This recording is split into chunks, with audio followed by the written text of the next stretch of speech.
Assalamualaikum warahmatullahi wabarakatuh. Perkenalkan, nama saya Febri Azmiana Siregar dari kelas Pendidikan Matematika A 2018.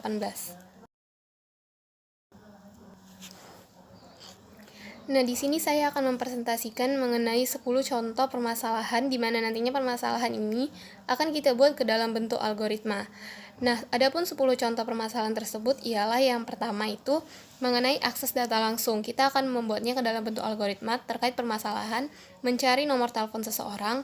Yang kedua, menjumlahkan deret, yaitu mengenai menjumlahkan deret bersuku n. Yang ketiga, mengelompokkan data, yaitu mengenai mengelompokkan data dalam bentuk jumlahan, bilangan ganjil dan genap. Yang keempat, memilih operasi berdasarkan pilihan, yaitu permasalahannya mengenai memilih operasi berdasarkan pilihan pada menu program. Yang kelima, menghitung rata-rata dan varians, mengenai menghitung nilai rata-rata dan varians dari n buah bilangan. Yang keenam, masalah stok pada sebuah toko buku. Kita akan memperkirakan pesanan buku pada sebuah toko buku di kampus. Yang ketujuh, mengenai pembayaran cicilan, atas pinjaman modal. Contoh permasalahan yang kedelapan yaitu penyemprotan tanaman, mengenai menghitung biaya penyemprotan tanaman. Contoh yang kesembilan yaitu analisis pemain hoki, mengenai menghitung nilai setiap anggota tim hoki. Dan contoh permasalahan yang ke-10 yaitu perubahan populasi ikan laut, mengenai menghitung perubahan populasi ikan di laut. Nah, langsung saja kita masuk ke contoh permasalahan yang pertama, yaitu mengenai akses data langsung untuk mencari nomor telepon seseorang. Adapun permasalahannya ialah seorang sekretaris memerlukan suatu program sederhana yang dapat membantu ia untuk mengetahui nomor telepon seseorang dengan cepat tanpa harus membuka-buka buku agendanya. Andaikan nama-nama orang tersebut ialah Anton, nomor teleponnya 0411324678, kemudian ada Bahrul, Charles, Daud, Endang, Fahri, dan Gunarsi, beserta nomor teleponnya. Nah, adapun analisisnya ialah yang pertama, ketika program dijalankan, maka akan muncul permintaan untuk memasukkan satu nama. Nah, yang kedua, nama ini kemudian kita cari, misalnya dengan rentetan if, then, else, ataupun bisa dengan instruksi case. Yang ketiga, bila nama tersebut ada atau ketemu, maka nomor teleponnya akan dimunculkan. Nah, jika nama tersebut tidak ada, maka akan muncul pernyataan bahwa nama tersebut tidak ada. Adapun algoritmanya, yaitu pertama kita buat dulu kepala atau judul algoritma itu, yaitu algoritma buku telepon untuk kemudian buka kurung mencari nomor telepon seseorang. Variabelnya ada nama dan nomor telepon, maka definisi variabelnya kita gunakan string, nama, nomor telepon, titik, koma. Kemudian rincian langkahnya, write, buka kurung, tanda petik, ketik namanya, titik 2, tanda petik, tutup kurung, titik koma. Di situ kita ketik nama orang yang ingin kita cari nomor teleponnya. Kemudian read, akan terbaca nama orang tersebut. Misalnya, ketika kita ketik Bahrul, maka yang terbaca ialah Bahrul. Kemudian cast, nama orang tersebut ada nama beserta nomor telepon yang berdasarkan data tadi. Kemudian encast, write, akan terbaca nomor teleponnya. Nah, misalnya tadi write kita ketik namanya Bahrul. Kemudian akan terbaca nama Bahrul. Nah, kemudian program akan mengecek berdasarkan aksi tersebut, dia akan ngecek. Nah, Bahrul kalau misalnya ada nama si Bahrul di data tersebut, maka encast, kemudian akan terbacalah nomor telepon si Bahrul, yaitu 0214346783. Nah, kalau misalnya tidak ada, misalnya Putri. Nah, di data tadi kan tidak ada yang namanya Putri, maka program akan menyatakan bahwa nama tersebut tidak ada. Nah, algoritma itu hanya bisa atau cocok untuk data dengan volume yang tidak terlalu besar. Untuk kasus yang seperti ini, namun dengan volume data yang besar, maka diperlukan aplikasi basis data atau database yang berada di luar konteks dari buku ini. Solusi alternatif untuk volume data sedang ialah dengan membagi data tersebut menjadi beberapa kelompok berdasarkan huruf pertama dari nama, sehingga ada kelompok A, kelompok B, kelompok C, dan seterusnya. Kemudian setiap kelompok dinyatakan dalam bentuk array atau vektor nama. Nah, sekarang kita masuk ke contoh permasalahan yang kedua, yaitu mengenai menjumlahkan deret. Nah, buatlah sebuah algoritma untuk menghitung jumlah deret dengan n buah suku S sama dengan 1 dikurang setengah ditambah 1/4 dikurang 1/6 ditambah 1/8 dikurang 1/10 ditambah 1/12 dikurang 1/14 ditambah dan seterusnya gitu kan. Nah, analisisnya ialah yang pertama, ketika dijalankan maka akan ada permintaan untuk memasukkan jumlah suku ke N. Yang kedua, bila diperhatikan maka tandanya itu berselang-seling antara positif dan negatif. Posisi ganjil tandanya positif dan posisi genap bertanda negatif. Dan yang ketiga, nilai yang dijumlahkan ialah kelipatan dari setengah yang dikalikan sesuai dengan posisinya. Mula-mula ia setengah, kemudian 1/2 kali 2 atau 1/4, kemudian 1/2 kali 3 atau 1/6 dan seterusnya. Nah, yang pertama kita akan membuat algoritma dari permasalahan tadi. Pertama kita buat dulu bagian kepalanya atau judul dari algoritma tersebut, yaitu menjumlahkan deret bersuku n. Kemudian definisi variabelnya itu kita gunakan integer untuk n buah suku bilah n, koma cacah, koma k, titik koma, kemudian real s, titik koma. Rincian langkahnya yang pertama write, buka kurung, tanda petik, berapa banyak suku, tanda tanya, tanda petik, tutup kurung, titik koma. Kemudian akan terbaca n, yaitu berapa banyak jumlah sukunya itu kita simbolkan dengan n. Kemudian kita masukkan kalau s-nya itu 1, caca itu 1, k-nya itu 0. Kemudian while sementara caca lebih kecil dari sama dengan n do, maka caca itu sama dengan caca tambah 1 dan k tambah 2. If jika caca persen 2 sama dengan 0 dan S itu S kurang 1 per K, else S itu S tambah 1 per K, and if. And while write akan terbaca jumlah deret itu sama dengan S. Nah, cara lain untuk menghitung jumlah deret yaitu bisa kita gunakan, kita buat dulu definisi variabelnya itu caca, n, k dan tanda itu integer, dan s itu real. Rincian langkahnya yang pertama, write berapa banyak suku, kita masukkan dulu berapa banyak sukunya, kemudian akan terbaca n buah suku, berapa banyak suku tersebut. Kemudian s, kita masukkan s-nya itu 1, cacahnya 1, k-nya itu 0, maka tanda itu akan terbaca, setiap ada tanda itu akan terbaca positif 1. Kemudian while cacah lebih kecil sama dengan n do, maka k-nya itu k tambah 2, cacahnya itu caca tambah 1, dan tandanya itu min 1 dikali tanda, sehingga s-nya s tambah tanda dikali 1 per k, and while. Maka nanti akan terbaca kalau jumlah deret itu sama dengan s. Contoh permasalahan selanjutnya yaitu mengenai mengelompokkan data. Andaikan dari keyboard dimasukkan n buah data yang merupakan bilangan bulat dan kemudian akan dikelompokkan menjadi dua macam, yaitu yang pertama kelompok bilangan genap dan yang kedua kelompok bilangan ganjil. Maka dalam bentuk jumlahan, maka keluarnya akan berbentuk jumlah bilangan ganjil itu berapa dan jumlah bilangan genap itu berapa. Nah, analisisnya yang pertama, berapa banyak data yang harus diketahui terlebih dahulu, itu kita simbolkan dengan N. Yang kedua, lakukan perulangan sebanyak N kali untuk meminta data, untuk memeriksa data apakah termasuk data yang ganjil atau genap. Dan yang ketiga, untuk menjumlahkan data sesuai kelompoknya, apakah ia kelompok bilangan ganjil atau kelompok bilangan genap. Dan yang ketiga ialah kita tampilkan hasil penjumlahannya. Selanjutnya kita akan membuat algoritma dari contoh permasalahan tersebut. Terlebih dahulu kita membuat bagian kepala atau judul algoritma tersebut, yaitu mengelompokkan data dalam bentuk jumlahan bilangan ganjil dan genap. Deklarasinya yaitu integer, cacah, n, angka, genap, ganjil. Deskripsinya, write beberapa banyak bilangan. Pertama kita masukkan dulu beberapa banyak bilangan. Read and akan terbaca berapa banyak data berapa banyak data yang kita masukkan tadi. Kemudian cacahnya itu 1, genapnya 0, ganjilnya itu 0, repeat. Lalu write masukkan bilangan ke yang merupakan bilangan cacah. Kita masukkan bilangan ke berapa yang kita inginkan, di mana bilangan itu merupakan bilangan cacah.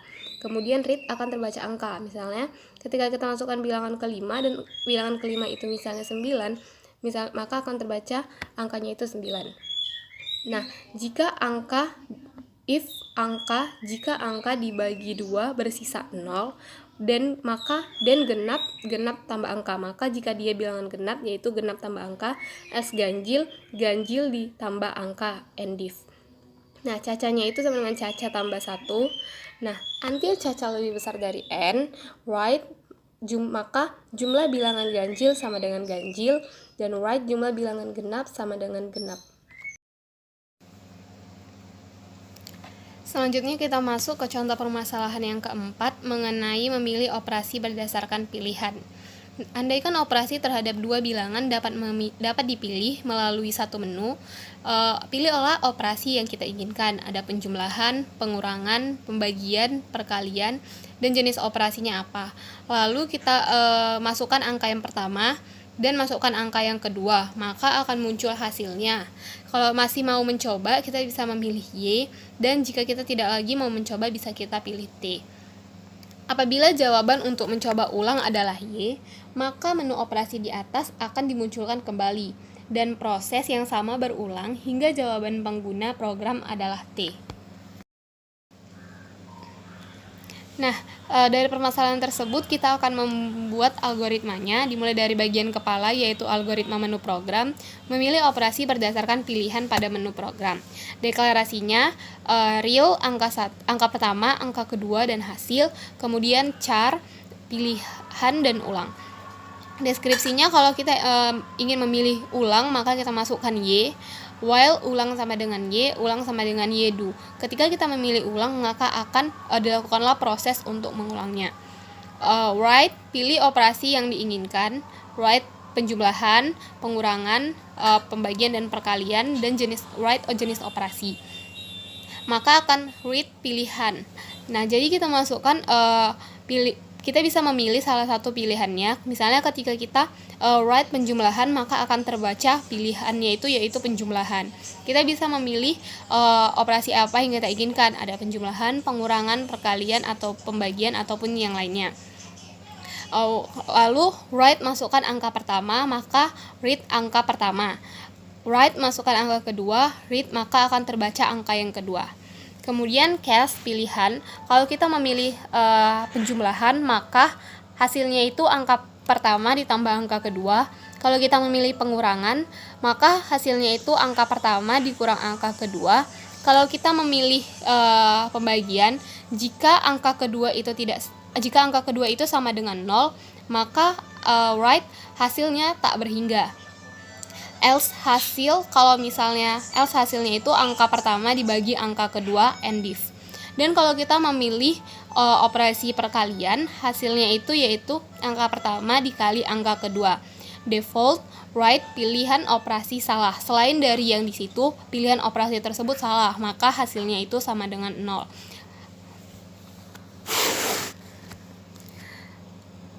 And cast. Jika angka kedua tidak sama dengan 0, maka akan terbaca hasilnya itu sama dengan hasil. And div, write masih mau mencoba Y or T. Read, kalau kita memilih Y, maka read ulang, and while. Nah, contoh permasalahan yang kelima yaitu mengenai menghitung nilai rata-rata dan varians. Andaikan ada n bilangan biasa yang dimasukkan lewat keyboard, maka nilai rata-rata adalah jumlah semua bilangan tersebut dibagi dengan n. Dengan kata lain, rata-rata sama dengan x1 ditambah x2 ditambah dan seterusnya hingga xn dibagi n sama dengan sigma x per n. Varians adalah nilai yang menunjukkan besarnya jumlah perbedaan dari setiap bilangan terhadap nilai rata-rata, atau varians sama dengan sigma x dikurang rata-rata kuadrat per n kurang 1, sama dengan sigma x kuadrat dikurang sigma x dikuadratkan per n kurang 1. Nah, analisisnya ialah yang pertama, tetapkan n atau jumlah dari semua bilangan. Yang kedua, lakukan perulangan mulai dari i sama dengan 1 sampai dengan n, dan masukkan x, jumlahkan x, s sama dengan s tambah x, jumlahkan x kuadrat, yaitu k, jumlahkan x kuadrat, k sama dengan k ditambah x kuadrat. Yang ketiga, hitung rata-rata, yaitu s per n, kemudian hitung variansnya, k dikurang s kuadrat per n kurang 1. Nah, lalu kita membuat algoritma dari permasalahan tersebut. Bagian kepalanya yaitu algoritma nilai rata dan varians, menghitung nilai rata dan varians dari n buah bilangan. Nah, definisi variabelnya yaitu integer n, i. N itu untuk menyatakan jumlah bilangan, itu untuk menyatakan dari data yang pertama sampai yang n. Real, x, s, k, rata, varians. Rincian langkahnya yaitu write berapa banyak bilangan, kita masukkan berapa banyak bilangan yang akan kita hitung nilai rata-rata dan variansnya, maka read n akan terbaca n-nya itu jumlah bilangan tersebut. S-nya itu 0, K-nya 0. For i sama dengan 1 to n step 1. Maksudnya untuk i sama dengan 1 sampai data ke n, lalu kita masukkan bilangan ke berapa, itu koma i, maka akan terbaca itu misalnya x, akan terbaca x. Maka s-nya itu s tambah x, k-nya itu k tambah x dikali x, n4, dan ratanya itu s per n, variansnya k dikurang s dikali s per n dikurang 1. Maka masukkan rata-rata sama dengan rata, varians sama dengan varians. Contoh masalah selanjutnya yaitu mengenai masalah stok pada sebuah toko buku. Sebuah toko buku di sebuah kampus selalu menghadapi masalah pada awal semester, yaitu masalah stok buku yang harus disiapkan. Sebelum semester dimulai, maka toko buku ini menerima daftar buku wajib yang digunakan oleh dosen mata kuliah beserta perkiraan jumlah mahasiswa yang mengikuti program mata kuliah tersebut. Masalah yang dihadapi sebenarnya karena tidak ada jumlah yang pasti atau jaminan bahwa semua mahasiswa akan membeli buku wajib. Sehingga apabila jumlah buku yang dipesan terlalu banyak, maka akan banyak buku yang tidak terjual. Nah, sebaliknya, apabila jumlah buku yang dipesan terlalu sedikit, maka mahasiswa akan menuntut agar buku-buku tersebut disediakan. Informasi awal yang tersedia bagi toko buku di kampus tersebut ialah yang pertama, kode buku berupa kode 5 digit. Yang kedua, jumlah yang ada pada stok buku. Yang ketiga, klasifikasi buku, yaitu angka 1 menyatakan buku wajib dan angka 2 menyatakan bacaan tambahan. Yang keempat, perkiraan jumlah mahasiswa yang mengikuti program mata kuliah tertentu. Yang kelima, status buku. Bila 1 berarti buku baru, 0 berarti buku lama. Dan yang keenam, harga beli dari penerbit. Hasil penelitian staf toko buku menunjukkan bahwa buku wajib lama pada umumnya dibeli oleh 60% mahasiswa peserta mata kuliah. Buku wajib baru umumnya dibeli oleh 85% peserta mata kuliah. Dan buku bacaan tambahan yang pernah digunakan sebelumnya dibeli oleh 25% peserta mata kuliah. Bacaan tambahan baru dibeli oleh 40% peserta mata kuliah. Jumlah buku yang harus dipesan ialah selisih antara jumlah kebutuhan dengan jumlah stok. Apabila selisih ini negatif, maka ada kelebihan stok, sehingga harus dikembalikan ke penerbit. Harga jual buku adalah 125% harga beli. Apabila harga beli sama atau kurang dari Rp50.000 dan 120% harga beli apabila harga belinya lebih dari Rp50.000. Laporan ke direktur toko buku harus menggunakan format seperti dalam PPT berikut. Penamaan variabel ialah sebagai berikut. Kode buku itu kode, jumlah stok, klasifikasi buku, kelas, jumlah mahasiswa, jumlah, status buku, status, harga beli, harga, margin laba, total margin laba itu total, jumlah pesanan, ragam buku, ragam, dan jumlah buku itu jumbo. Nah, kemudian kita membuat algoritma dari permasalahan tersebut. Kita buat bagian kepala atau judulnya yaitu algoritma toko buku, yaitu memperkirakan pesanan buku pada sebuah toko buku kampus. Definisi variabelnya yaitu string, kode, in, stok, jumlah, pesanan, jumbuk, in class, status, ragam, IDX, realnya itu harga, laba, total. Rincian langkahnya, write berapa macam buku, read maka akan terbaca ragam. Nah, write kemudian kita masukkan lagi kode buku, stok, pesanan, margin laba. For IDX 1 Turagam, maka akan terbaca kode, stok, kelas, jumlah, status, harga. If kelas sama dengan 1 dan if status sama dengan 1, dan jumbuk yaitu round 0,85 dikali jumlah, else jumbuk round 0,60 dikali jumlah, and if. Else if status sama dengan 1 dan jumbuk round 0,40 dikali jumlah, else jumbuk round 0,20 dikali jumlah, and if. Kemudian and if. Maka pesanan yaitu jumlah buku dikurang stok. If pesanan kecil 0 dan write kode tanda petik stok berlebih ups atau pesanan titik kemudian tanda petik harus dikembalikan. And if itu maksudnya kalau misalnya pemesan stoknya itu berlebih maka harus dikembalikan ke penerbit. Nah, if harga lebih besar dari 50.000 dan laba, maka labanya itu jumbuk jumlah buku dikali 0,20 dikali harga. Else laba yaitu jumbuk jumlah buku dikali 0,25 dikali harga, and if. Maka totalnya yaitu total ditambah laba. Write kode, stok, pesanan, laba. And for. Maka write total margin laba sama dengan total sama dengan sekian ribu rupiah, totalnya. Selanjutnya mengenai pembayaran cicilan. Dewasa ini, banyak perusahaan finansial yang menawarkan kredit pembelian dalam bentuk cicilan. Jumlah yang harus dibayarkan setiap bulan oleh pelanggan bergantung pada 3 macam faktor, yaitu jumlah modal yang dipinjam, besarnya bunga pinjaman, dan lama periode cicilan tersebut. Sebuah algoritma akan disusun untuk mencetak daftar pembayaran cicilan. Variabel yang terkait yaitu yang pertama modal, total modal yang dipinjam, bunga pinjaman per tahunnya, kemudian lamanya pinjaman dalam tahun, dan cicilan per bulannya.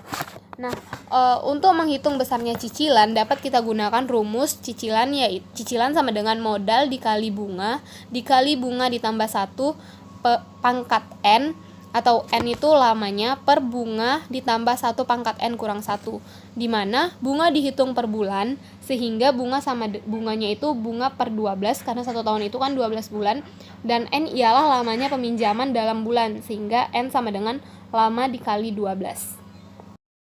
Nah, kemudian kita akan membuat algoritmanya. Bagian kepala atau judulnya yaitu algoritma cicilan pembayaran cicilan atas pinjaman modal. Definisi variabelnya real untuk modal, cicilan, bunga, real modal bulanan, bunga bulanan, modal tahunan, bunga bulanan, in, lama, n.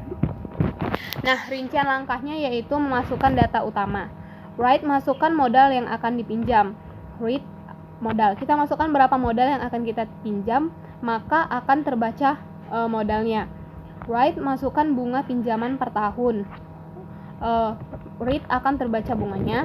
Kemudian write berapa tahun yang akan dipinjam. Read lama. Nah, berapa tahun yang akan kita pinjam kita masukkan, misalnya 3 tahun, maka akan terbaca berapa lama kita pinjam. Nah, kemudian kita melakukan proses perhitungan bunga. Untuk mencari bunganya itu bunga per 12 karena kan bunga per tahun dan 1 tahun itu ada 12 bulan. Kemudian N, lama kita meminjam, lama dikali 12. Kemudian cicilan sama dengan modal dikali bunga tambah 1 pangkat N per bunga tambah 1 pangkat N kurang 1. Kemudian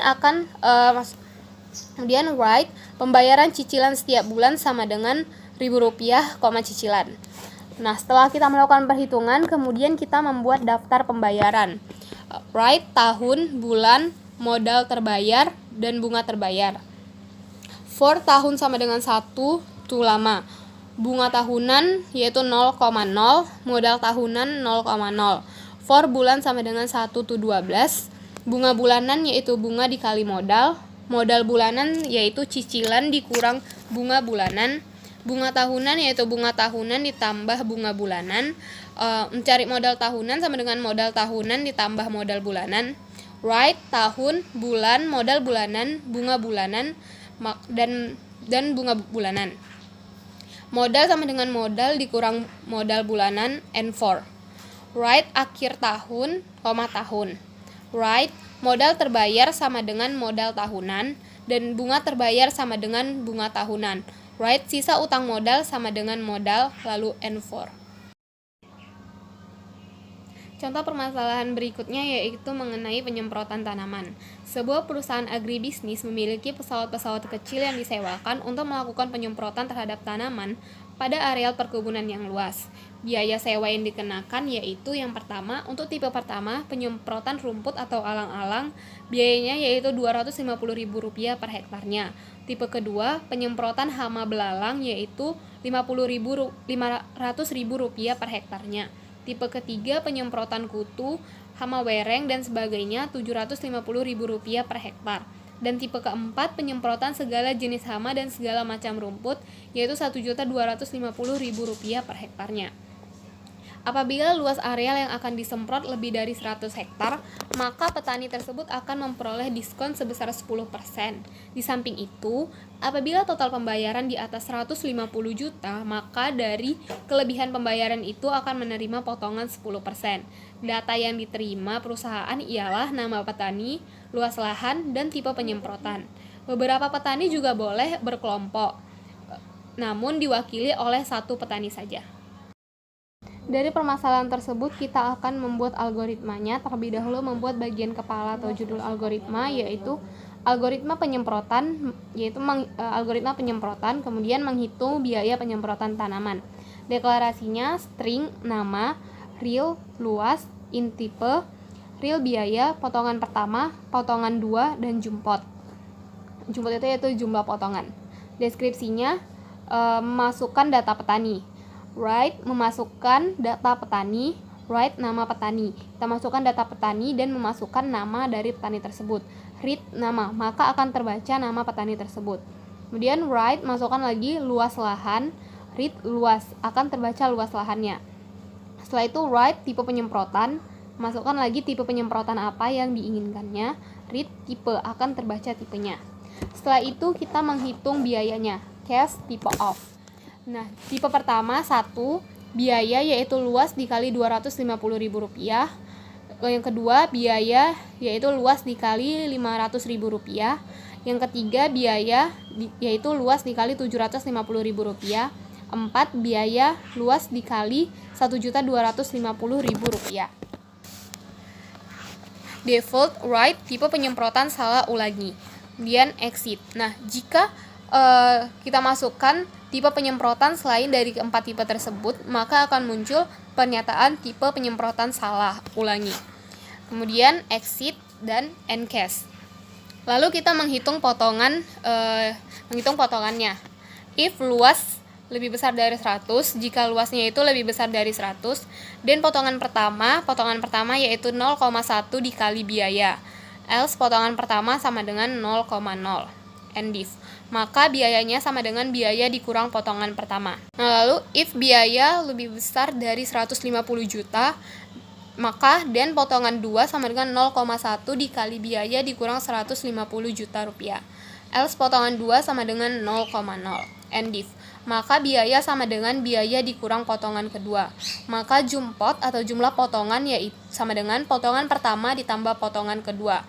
Lalu menampilkan hasilnya, write saudara, SDR itu untuk saudara, maka namanya, mendapat potongan, jumlah potongan, write, dan harus membayar biayanya itu berapa yang harus dibayarkan. Selanjutnya kita masuk ke contoh permasalahan yang ke-9 mengenai analisis pemain hoki. Suatu tim olahraga profesional pada umumnya memiliki suatu sistem untuk melakukan analisis terhadap pemain-pemainnya. Nah, sebagai contoh, suatu tim hoki memerlukan beberapa data dari setiap pemain. Antara lain yang pertama, nama pemain, umur, tinggi badan, berat badan, skor musim tanding yang lalu, assist atau membantu hingga teman scoring musim lalu, penalti yang diperolehnya, dan faktor liga. Yang kedua, nilai setiap pemain dihitung sebagai berikut. Nilai sama dengan skor ditambah assist ditambah penalti per 4, ditambah tinggi tambah berat per 5, dikurang umur dikali faktor liga. Nah, jadi kita ditugaskan untuk membuat algoritma yang membaca data 20 orang anggota tim, kemudian menghitung nilai masing-masing pemain tersebut. Lalu buatlah daftar penilaian pemain ini dan kemudian cantumkan nama pemain yang memiliki nilai tertinggi di akhir daftar. Dari permasalahan tersebut kita akan membuat algoritma nilai pemain. Adapun bagian kepala atau judul algoritma ini ialah menghitung nilai setiap anggota tim hoki. Nah, definisi variabelnya yaitu string, nama max, int umur, skor, assist, penalti, n, idx, real tinggi, berat, dan real nilai faktor maksimalnya. Nah, adapun rincian langkahnya yaitu yang pertama kita memproses data pemain. Masukkan n-nya itu sama dengan 20 yaitu jumlah 20 orang jumlah pemainnya atau 20 orang anggotanya. Kemudian max sama dengan 0,0, for idx sama dengan 1 to n. Lalu baca data awal pemain. Write, masukkan data pemain ke berapa, idx. Write nama pemain, maka akan terbaca nama. Misalnya kita masukkan nama pemainnya si A, maka akan terbaca A. Write umur, maka akan read umur. Jika kita masukkan berapa umurnya, akan terbaca umur. Write tinggi dalam sentimeter, read tinggi. Write berat dalam kilogram, read berat. Kemudian write score, read score. Write assist, read assist. Write penalty, read penalty. Dan write factor, read factor. Nah, setelah kita masukkan data tersebut, maka akan terbaca juga datanya. Lalu kita ingin menghitung nilainya. Nilai sama dengan skor ditambah assist ditambah penalti per 4 ditambah tinggi tambah berat per 5 dikurang umur dikali faktor. Nah, setelah kita masukkan rumusnya, maka akan kita temukan nilai dari pemain tersebut. Lalu kita ingin mencari nilai tertingginya. If nilai lebih besar max, then max sama dengan nilai nama max yaitu nama.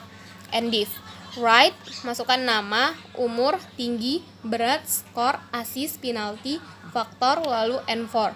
Maka write nilai tertinggi ialah, setelah itu maka akan terbaca nilai tertinggi adalah max, berapa nilai tertingginya, dan write pemain dengan nilai tertinggi adalah nama max. Nah, setelah kita lakukan operasi tersebut atau setelah kita hitung nilainya dan kita cari nilai tertingginya, maka nanti akan dapat berapa nilai tertingginya, dalam itulah nilai maksnya dan nama pemain yang memiliki nilai yang tertinggi.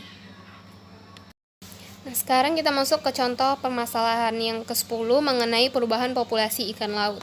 Kementerian Perikanan mewajibkan setiap pedagang ikan di seluruh tempat pelelangan ikan untuk melaporkan jenis ikan yang dijualnya beserta volumenya setiap akhir bulan. Kementerian Perikanan akan mengolah data ini dengan suatu database sehingga pada akhir tahun dapat diketahui volume ikan tertentu yang berhasil ditangkap. Pengurangan volume ikan tertentu yang lebih besar dari 30% menandakan adanya pengurangan jenis ikan tersebut, sehingga hasil tangkapan nelayan menurun. Sebaliknya, peningkatan penangkapan melebihi 50% bisa berarti bahwa populasi ikan tersebut meningkat. Namun, peningkatan penangkapan ikan yang melebihi batas akan membahayakan populasi ikan di masa yang akan datang. Nah, kita diminta untuk menyusun sebuah algoritma yang menerima data dari database berupa nama atau jenis ikan, volume tangkapan tahun lalu, dan volume tangkapan tahun ini. Kemudian, kita menghitung perubahan volume tangkapan melalui rumus perubahan sama dengan volume tahun ini dikurang volume tahun lalu dibagi dengan volume tahun lalu dikali 100%. Bila perubahan positif dan lebih dari 50%, beri tanda plus, yang berarti perdagangan jenis ikan ini perlu diawasi.